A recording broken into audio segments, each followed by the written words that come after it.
when we're talking about the First Amendment to the United States, right, isn't it that the government shall pass no laws that infringe upon the freedom of the press? That's one of them, right? And so in this way, is it not them targeting the press? I mean, they're not passing laws against the press, but they're manipulating current laws in order to go after a nonprofit press organization. Oh, absolutely. And to be doing it in the name of defending free speech is so hypocritical. I know what I'm talking about.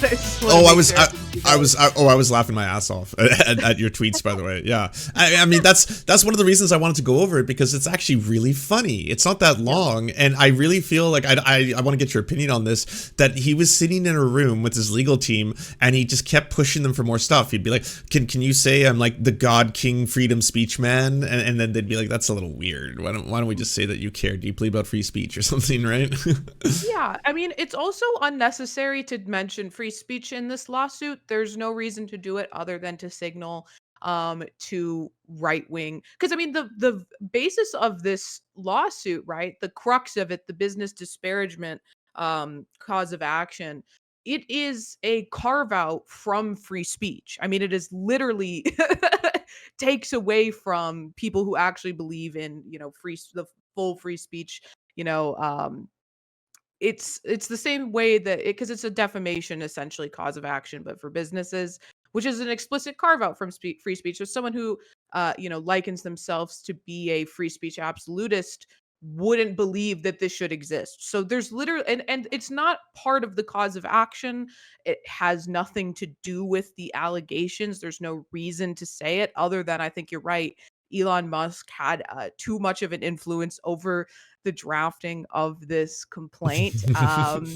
And yeah, the complaint is not written for a judge. It's it's not written for the defendant.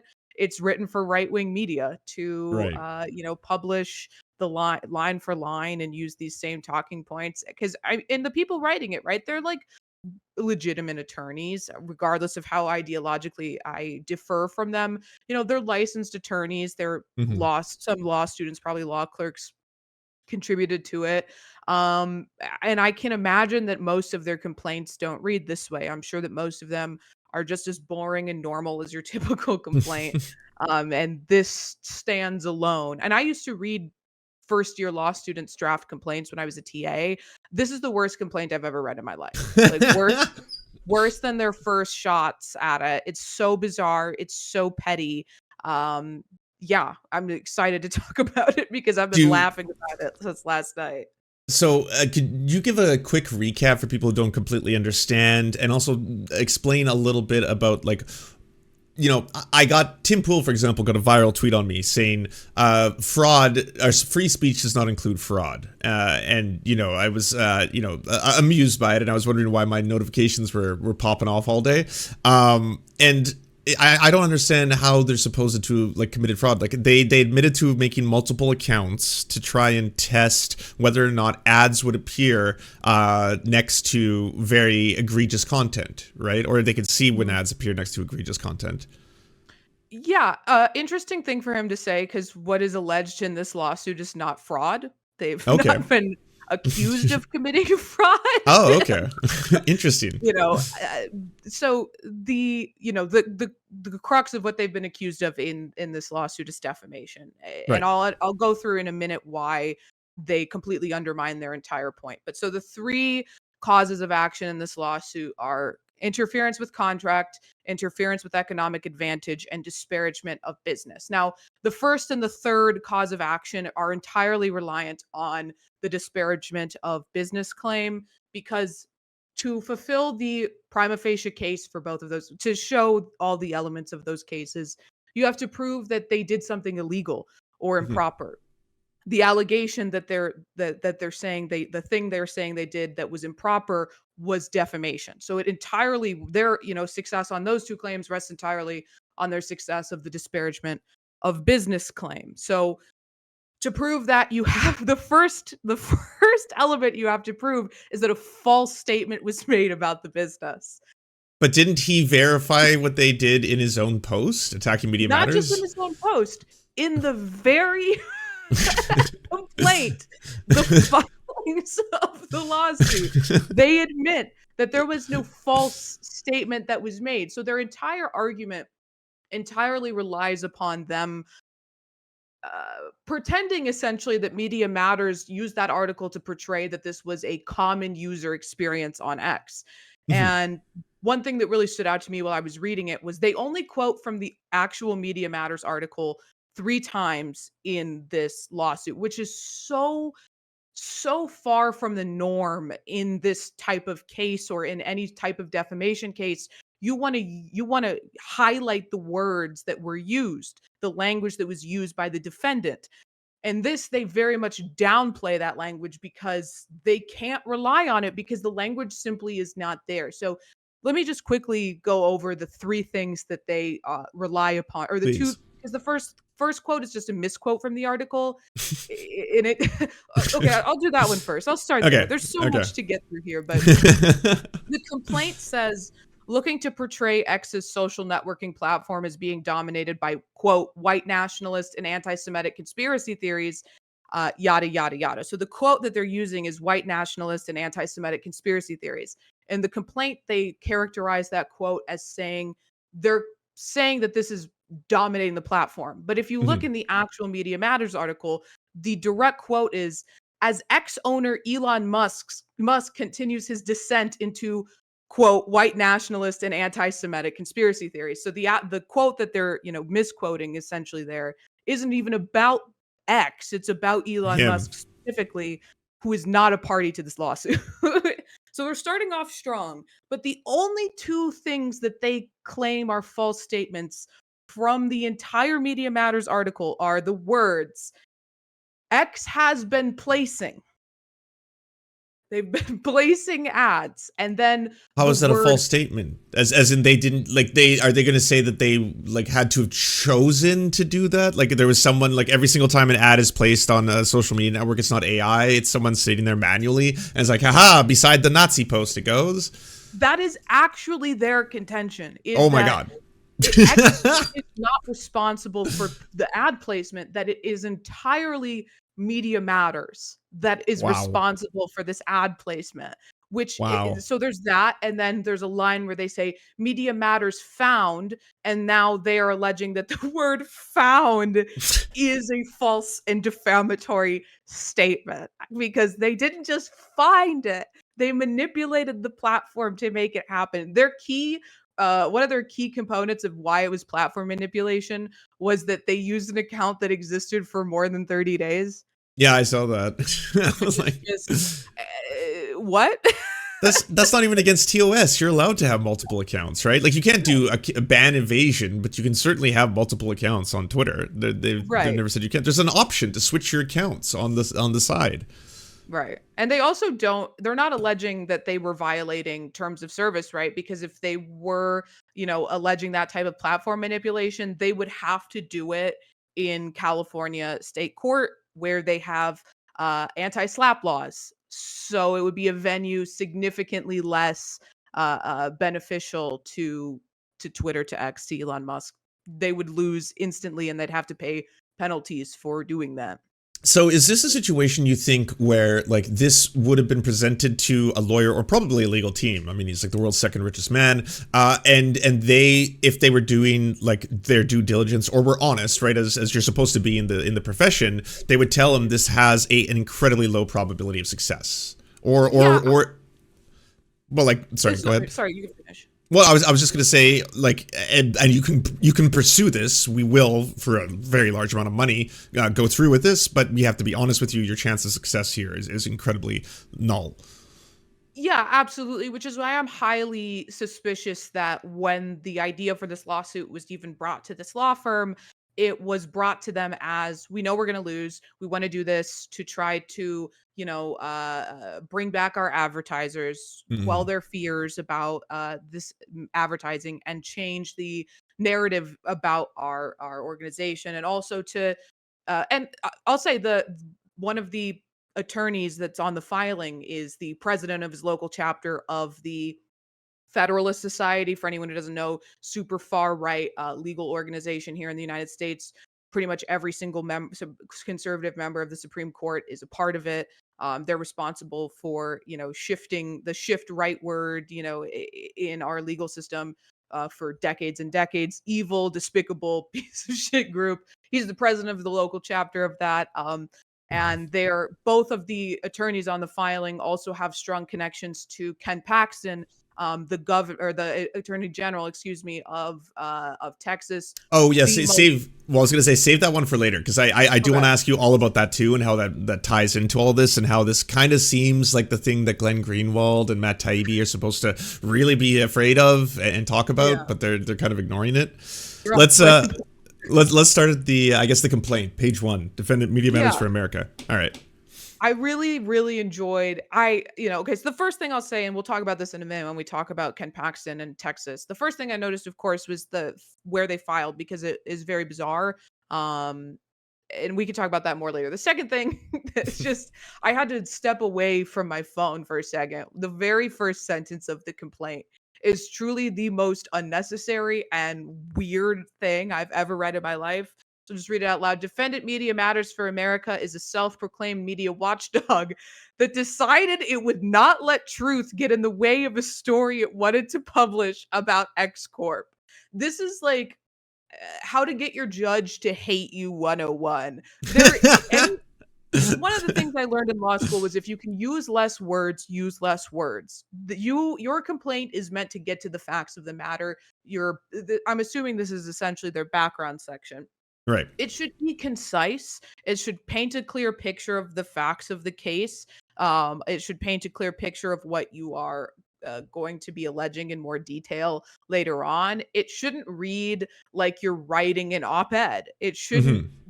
You should create a narrative, right, that defends your client, of course. That's what you want to do, or represents their interests, but it shouldn't be this preachy and whiny and petty. I mean, this is like a line. If one of my students wrote something like this, I would cross it out in red ink and just write, "Why would you write this?" and give it back to them. Well, It's so fucking would unnecessary. would you start at the Media Matters knowingly and maliciously manufactured side-by-side images depicting advertisers' posts on X Corp? Like, is that kind of they're getting to the meat of what their I actual mean, accusation that is would going to be? be a fine place to start. There's a lot of things that, I take issue with the use of manufacture. Hmm. It almost implies that they made it, like it's a fake screenshot, not Right. that they, and they can frame it that way, I guess. That's how they're gonna do it. But yeah, that first sentence is fucking unnecessary. You're not opening a book, right? You should just get into what you're trying to say. Right. And then, so for the rest of them, they start bragging like Plaintiff X Corp operates the X social media platform, 500 million active monthly users. That's just kind of, I assume, boasting. Like, why do they have to talk about that? Or is that normal to try and characterize what they're talking about for maybe a judge who's not aware of what it is? I think that line is fine, but some Okay. of the free speech, they facilitate free expression and open discourse by enabling its users to create and share their own content and to message and comment on others' posts. It's not You're not facilitating free speech. You run a Hmm. social media platform. That's all you have to say. It's a Hmm. social media platform. The idea that allowing people to DM is facilitating free speech is fucking ridiculous. Doesn't need to be in there. You cut that shit out. And you're setting up essentially how the feed works.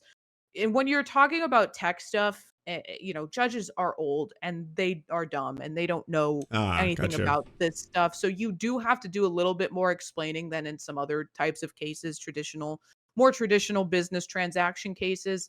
Um, but yeah, there's just so much weird flair and a lot of flash, very little substance going on here. So much so that I think that it diminishes what they should be attempting to do, which is to facilitate the judge's understanding of what the platform is. But I would assume Right. this judge has probably heard of Twitter, Hmm. probably knows what the fuck that is, can probably gather from very very little context what's going on.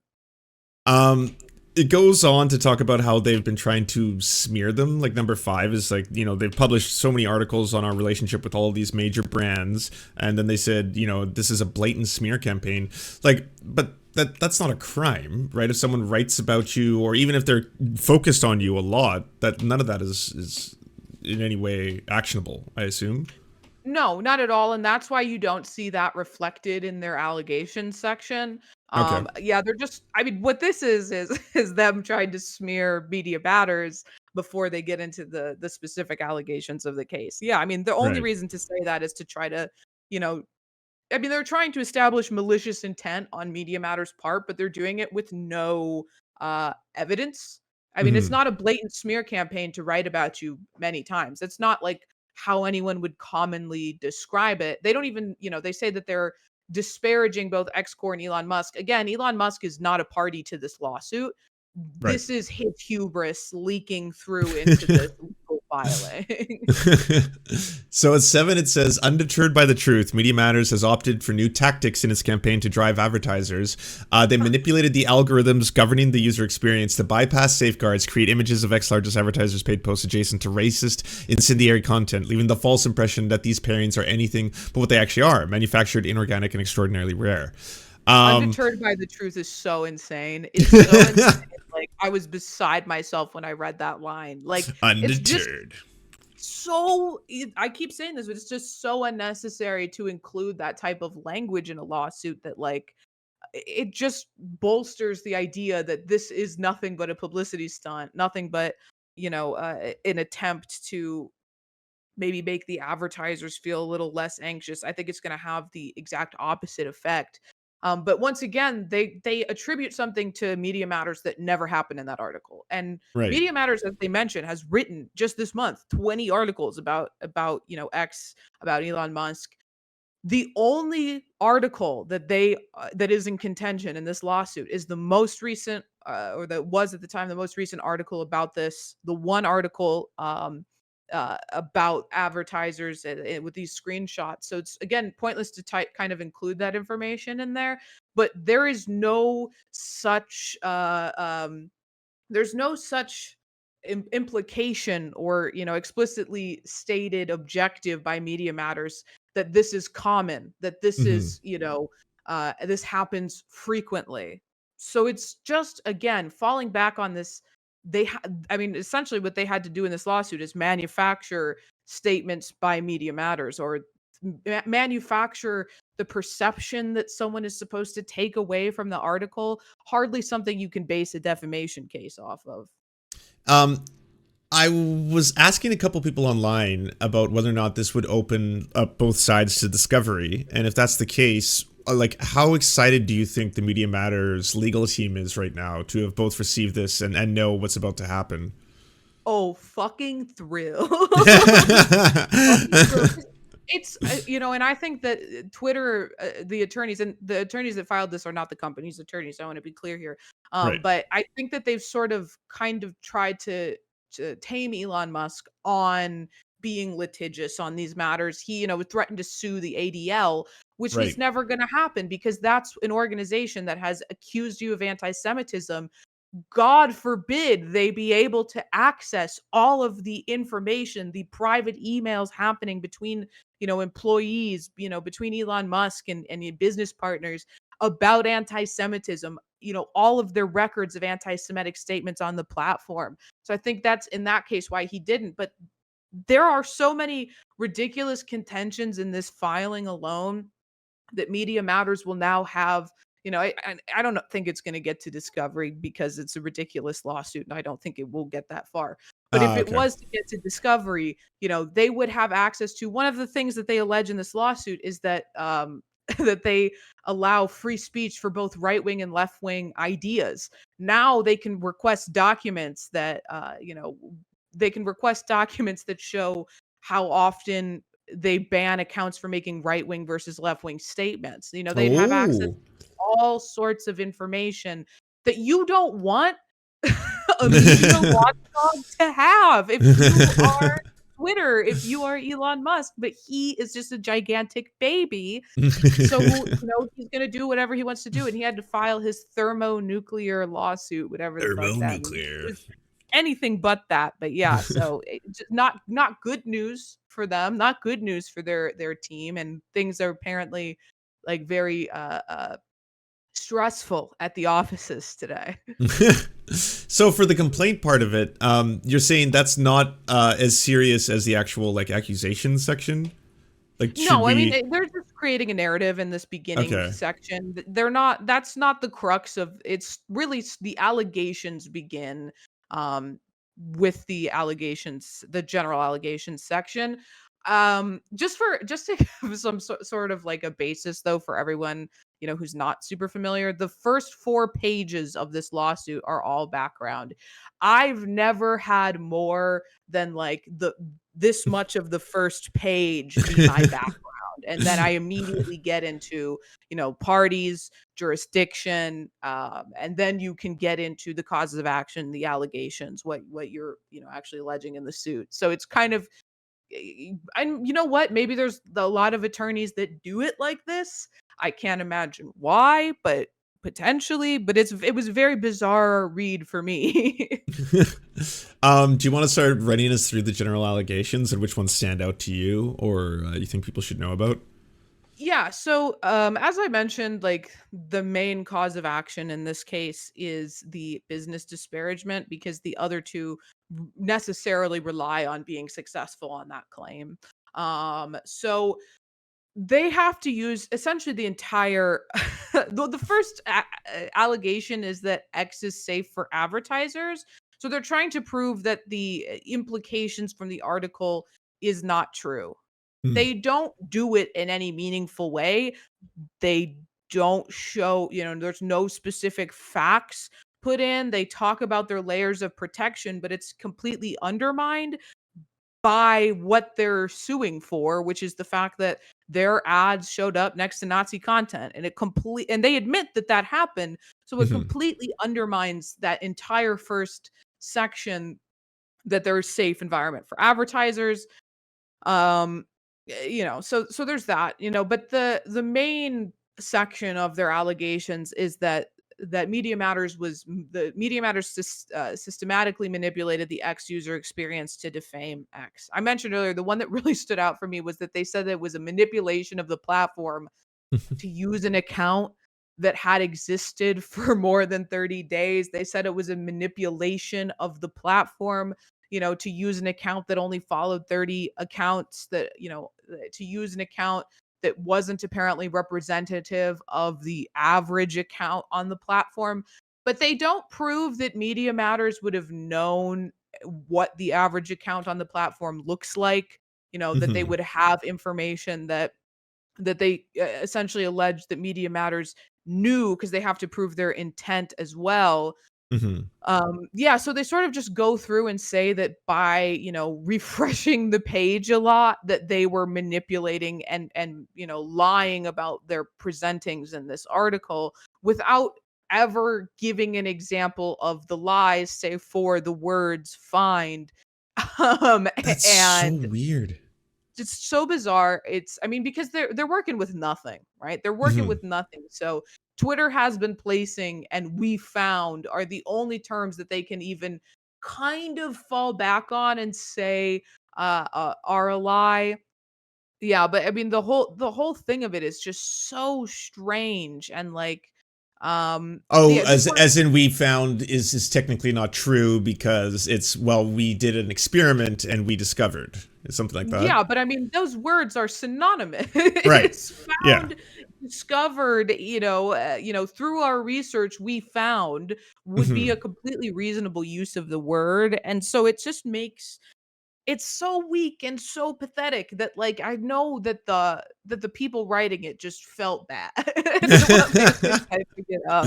Like I'm sure that they were like, "Oh, this is what I wanted to do with the rest of my life." But Well, they um probably, you still get paid pretty handsomely, don't you, to go through yeah, something like this? Does I it mean, look bad on your career? Because like, do judges start to say before they throw them out, like, oh, another one of your bogus, ridiculous claims, or well, I mean, it's probably kind of shitty for the, underpaid law clerks that made right, substantial contributions to it. As far as right, the attorneys go, he's a guy who his first degree was, at a explicitly evangelical Christian school. His entire career is based on representing the interests of right wing organizations and right wing clients.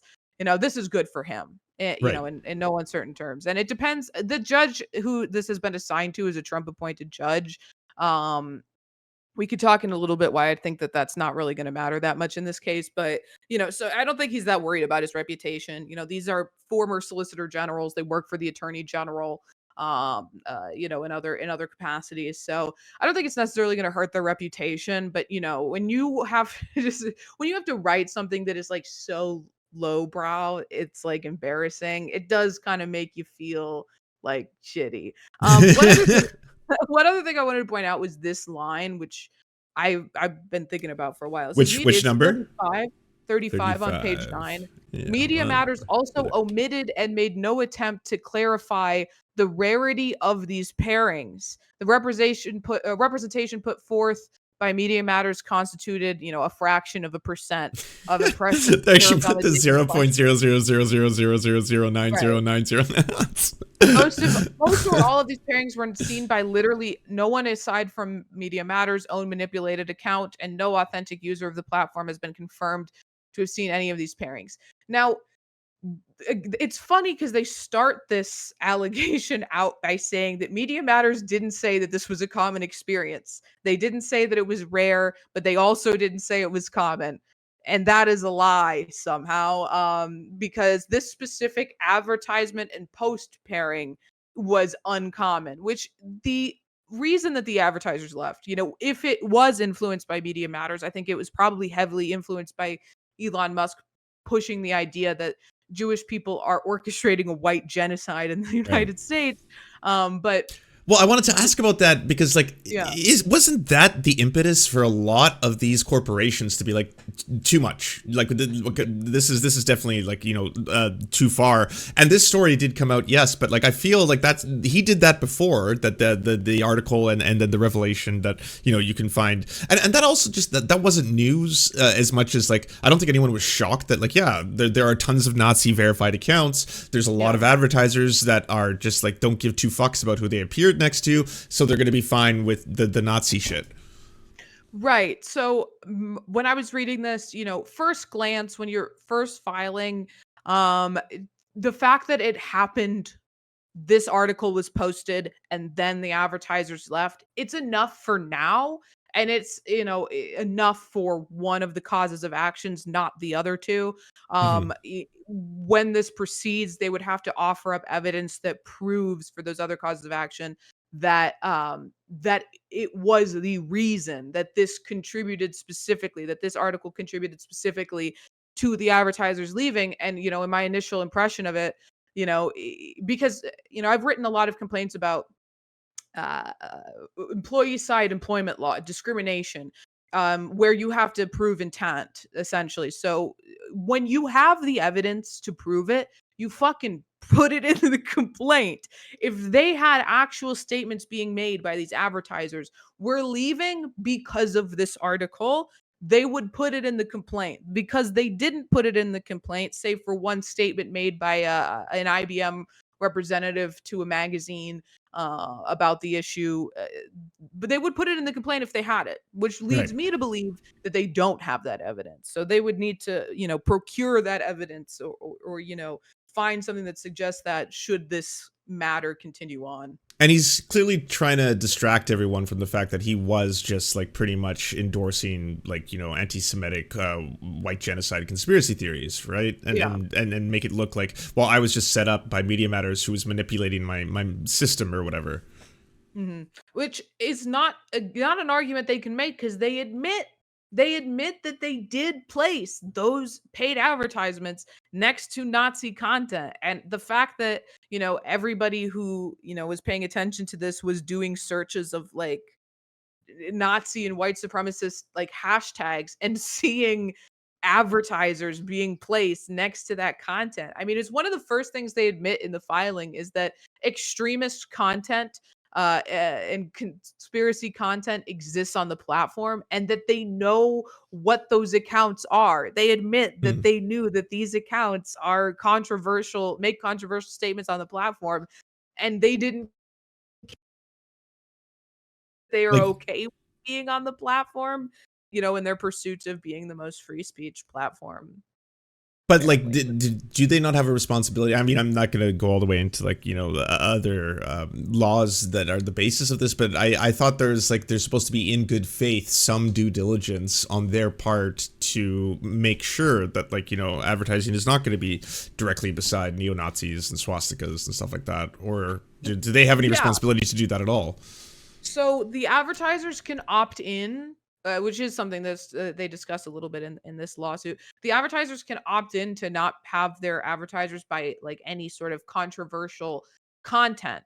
Hmm. So I would be interested in seeing how many of these advertisers opted into that. I would assume, considering it's Apple, Yeah. it's Xfinity, that they all said, don't put us by any like high risk accounts, don't put us by any controversial content, and to see if that was breached, because then, because again, as I was saying, for the first and the third cause of action, there has to have been a breach of contract by the advertisers, or they opted out through an opt out clause, which increase. I don't need to get into the specific logistics of it because it'll be boring for everybody. um But I am kind of curious about that because he goes through them one by one, right? Like in section V39, he starts talking about how, and I don't know if these are verified, but it's like, this is Comcast, this is why they left. This is NBC Universal, this is why they left. After the publication of the article, they pulled their ads from the platform.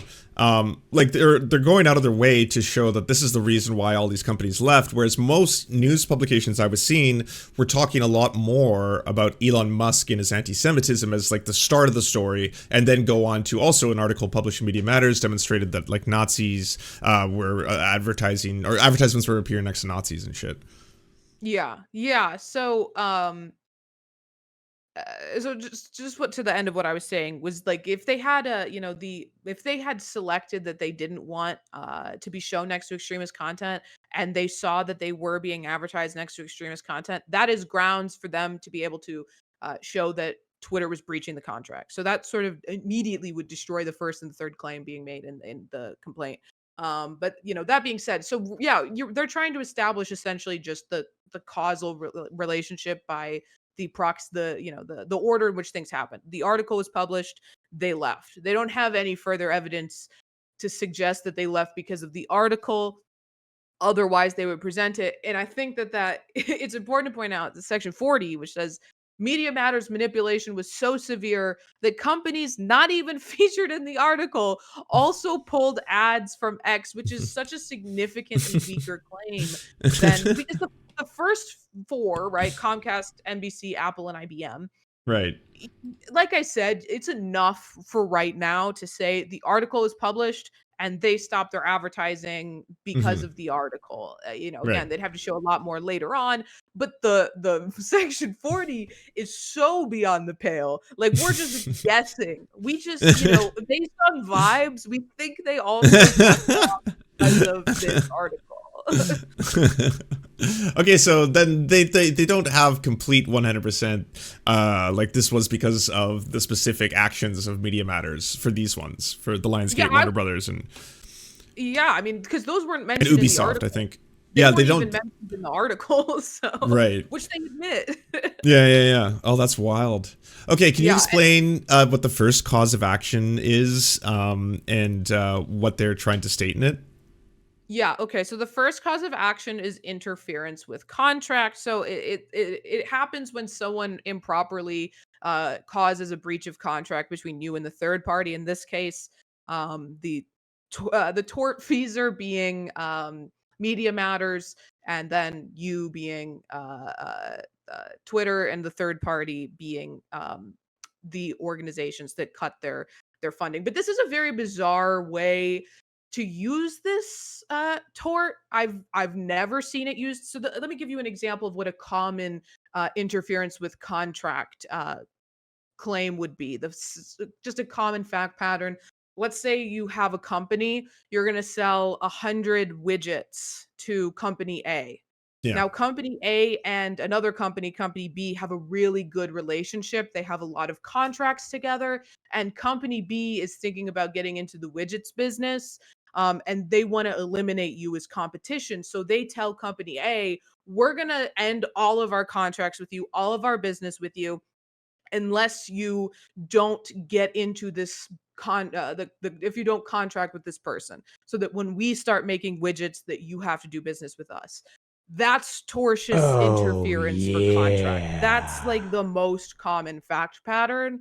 So essentially you have to do something improper or illegal to prove this. That would be Media Matters in this case, would have had to do something improper or illegal, which, just to sort of give a little context on that, it's usually actions that are illegal or independently actionable. They're violations of federal or state law, or they're unethical business practices. So, like I said earlier, for this cause of action, it is entirely contingent on the claim that they were defaming, essentially defaming Twitter with their article.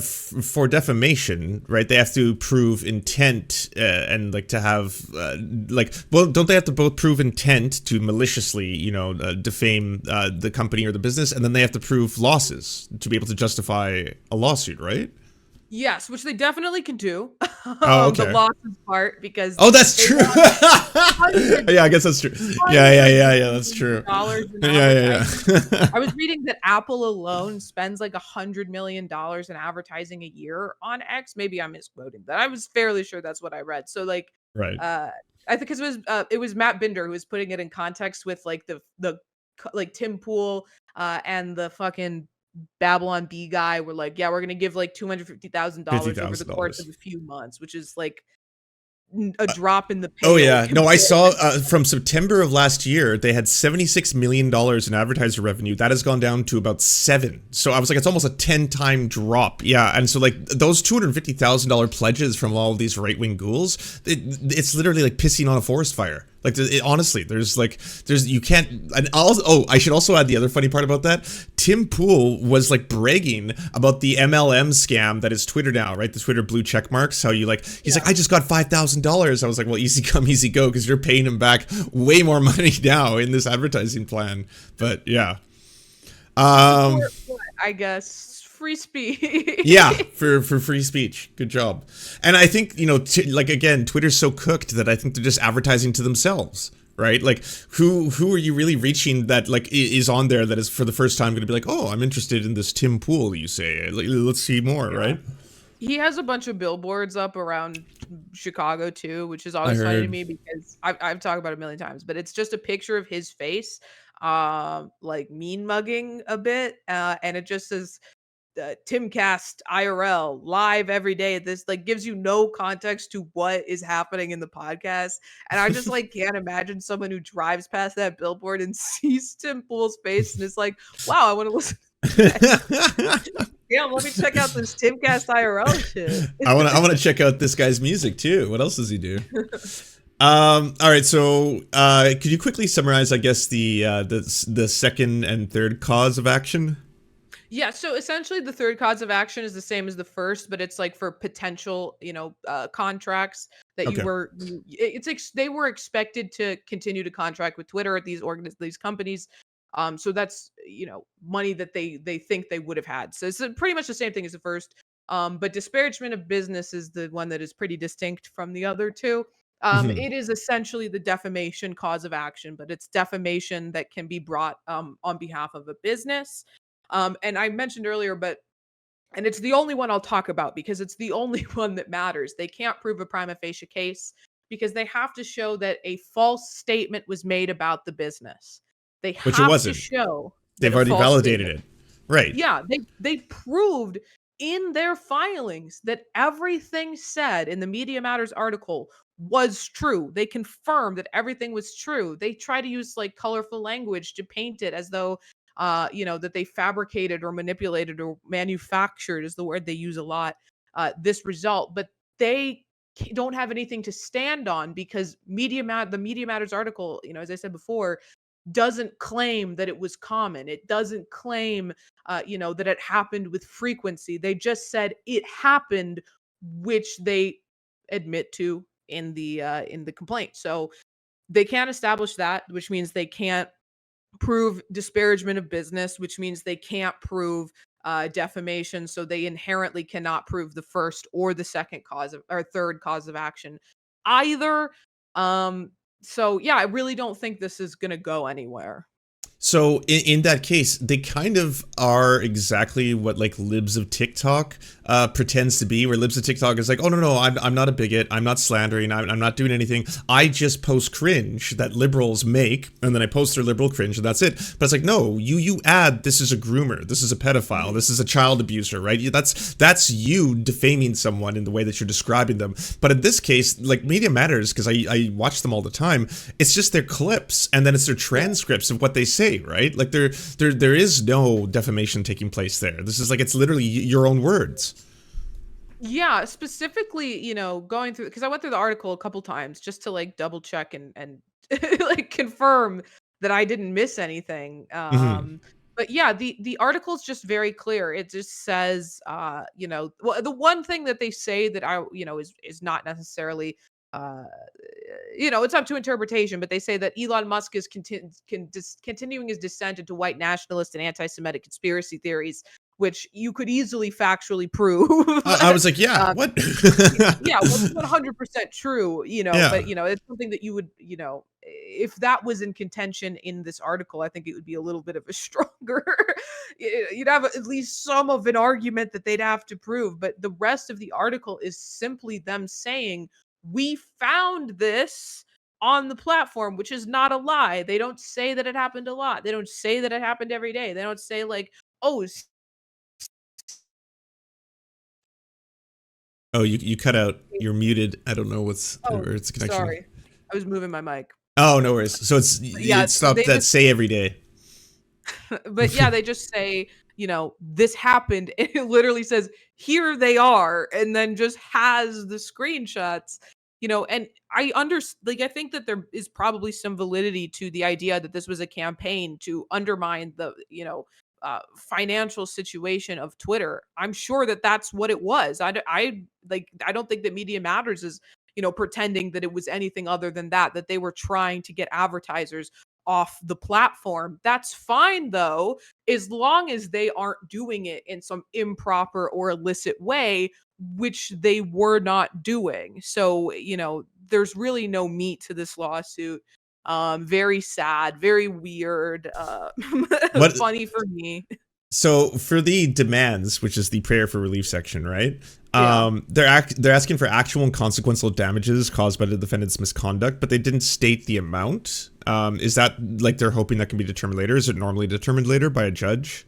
Yeah, this whole section is very standard. It's Oh, very okay. standard, could be copied and pasted. Right. But and because of the defamation or disparagement of business, excuse me, claim, that is what gives way for them to be able to ask for the injunction about the article. Mm. But yeah, that which is always kind of like a weak. I always feel like that's a weak ask, because it's like, well, if you're saying that the damage has already been done, it's already been fucking done. But Right, but right. yeah, otherwise it's very standard copy, cut and paste type of prayer for relief. So your prediction is that this probably won't see a trial, or they won't go that far. It's going to get tossed out before that point. Well, Um, 100% will not go to trial. I mean, right, most don't. Most lawsuits don't. Like right. 90% of lawsuits don't go to trial. So, this one just being as unfounded as it is, I think that there's, room for Media Matters to ask for it to be thrown out initially. I think that they'd immediately win on summary judgment. Mhm. So they have paths. It's not going to go to, it's not definitely not going to go to trial. But yeah. So in that case, is there an opportunity for Media Matters to countersue them for anything, or would they Um, even I've want to? I've seen some people say potentially that it would be possible. With this venue is a little bit less, gives less room for that. Like I was mentioning earlier, if they were suing Media Matters for the manipulation of the platform, and they had to do it because of their terms of service in the state of California, that would give Media Matters a lot more leeway in countersuing. I don't know that they would necessarily be interested in exploring that. Maybe the Also, they individually sue the person who wrote the article, and they never name him at all throughout the complaint. He's only named in the parties section and Hmm. the jurisdiction section, which I thought was odd. Hmm. That you should probably use his name at some point throughout the article. I just heard Yeah. throughout the complaint. I just remembered that, and I just wanted to say it. But yeah, no, I don't, as someone maybe more experienced in this specific type of law might be able to give a little more insight into that. I would say they probably wouldn't necessarily be interested in just going because it's costly, Hmm. and they're a nonprofit organization, so maybe not the best use of their Right. Right. resources. Yeah. And I guess the last thing I wanted to talk about was the Ken Paxton. What's going on Yes. there? How is he involved, and how did that suddenly escalate everything? Yeah, so I'll start out by saying the first thing that I noticed for this complaint was where it was filed, because it's filed in the Northern District of Texas, Hmm. despite the fact that X Corp is it's a Nevada corporation. Media Matters is, a nonprofit based out of Washington D.C. We know the headquarters for Twitter are in San Francisco. So this was a clear example of forum shopping. They went to they went to a district where they would have a more favorable judges. They went to a state where they knew that Ken Paxton's bitch ass was, um, and where the ideology of the individuals who are going to be handling this is more likely to be right wing and maybe more likely to be in favor of Elon Musk, or the supposed calls for free speech on the platform. Ken Paxton's uh, gross self got involved because he said he's going to investigate Media Matters to see if they engaged in any sort of, let me just look up exactly what they said. Any type Oh, of I fraud. can Yeah. read it. The Office of the Attorney General is opening an investigation into media matters for potential fraudulent activity. Under the Yeah. Texas Business Organizations Code and the Deceptive Trade Practices Act, the OAG will vigorously enforce against nonprofits who commit fraudulent acts in or affecting the state of Texas. Attorney General Paxton was extremely troubled by the allegations that Media Matters, a radical anti-free speech organization, fraudulently manipulated data on X.com. We are examining the issue closely to ensure the public is not deceived by the schemes of radical left-wing organizations who would like nothing more than to limit freedom by reducing participation in the public square. Yeah, it's nothing. It's just posturing, it's just an opportunity to maybe like try to inflate his image. I mean, he's someone who's going to go to jail. He's going to go to jail for a fucking long ass time. I said the most corrupt attorney general in the United States. Total piece of shit. The idea that he is in a good position to investigate anyone for fraud is absurd, considering again the fact that this man he's going to go to jail. Eventually, he will be behind bars. Well, that's good But yeah, I news. was also, I believe, the attorney general, excuse me, of Missouri put out a similar statement that they were going to start investigating Media Matters. It's really just trying to hop on to something that's trending right now, something that's like viral But in the moment. right, But isn't yeah, this there's no kind of a basis. frightening even pathway to go down? Because like when we're talking about the First Amendment to the United States, right? Isn't it that the government shall pass no laws that infringe upon the freedom of the press? That's one of them, right? And so in this way, is it not them targeting the press? I mean, they're not passing laws against the press, but they're manipulating current laws in order to go after a nonprofit press organization. Oh, absolutely. And to be doing it in the name of defending free speech is so hypocritical and Right, so ironic, considering, like I said earlier, defamation is inherently it's inherently violative of the principle that some people hold. I don't of oh, what's the phrasing that they always use? Free speech absolutism, right, right? right. It inherently violates that position, because it is a carve out from free speech. So, Hmm. so we don't protect this type of speech specifically, because we find it to be against our values, against our morals. But yeah, I mean, it is weaponizing these governments, and the taxpayers of those states should be furious that any of their taxpayer dollars are going to this, what will be a fruitless and pointless investigation, because they won't even be able to pull any sort of like evidence that they violated any laws that. And I'm like I mentioned, for two of the lawsuits it requires that they engaged in some improper or illegal action. Not two of the lawsuits, excuse me, two of the claims, two of the causes of action. So I mean, Right. maybe it's to attempt to sort of shore up those claims, which I think are the weakest. Not that any of them have any merit to them, but those are, beyond a shadow of a doubt, the weakest of the three claims being made. So I don't know. It feels more to me like they're just trying to jump on a bandwagon, get some positive press from Musk loving right wingers, but yeah, I mean, it's going to result in nothing. No charges are going to be brought because no laws were violated. I mean, if it's illegal to create an account on Twitter, wait 30 days, and then follow some accounts and start scrolling, Mhm. we're all in violation of that law.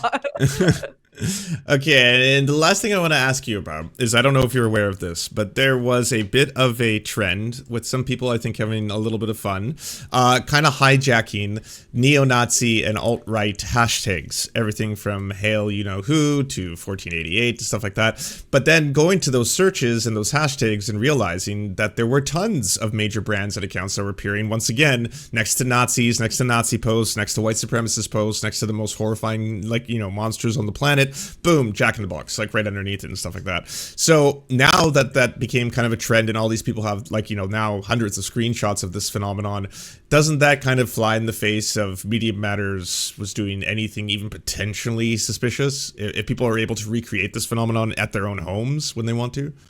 100%. 100% it would be like one of the stronger arguments. I mean, it would definitely bolster the arguments that Media Matters would have to make if the case went on that long, and if more evidence was needed to be introduced. The fact that you're calling this platform manipulation, but any individual could just make this happen by searching something inherently shows that you aren't protecting these advertisers, that you are showing them next to controversial content, that it does happen so much more frequently than you're representing, which is one of the major contentions that X has throughout this lawsuit, is that it's not common, so they must have been lying. Mhm. That flies in the face of that contention. Yeah.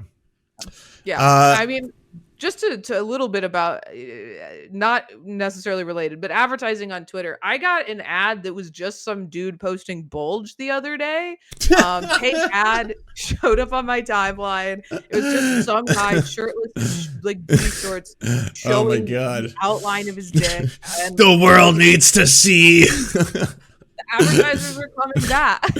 Spare no expense. Do you enjoy the Serfs but prefer not to have to use your eyeballs? Many are saying this. Well, we've got the solution for you. It's the Serf Times in podcast form. Available on most major podcasting networks now. If you enjoy it, please consider leaving a good review and feedback, because it really helps the show out, apparently, and it's free, just like the podcast. Thank you so much for watching, everybody. This show is produced by amazing people like you, and if you want to help us out, please consider donating over at patreon.com/theserfs.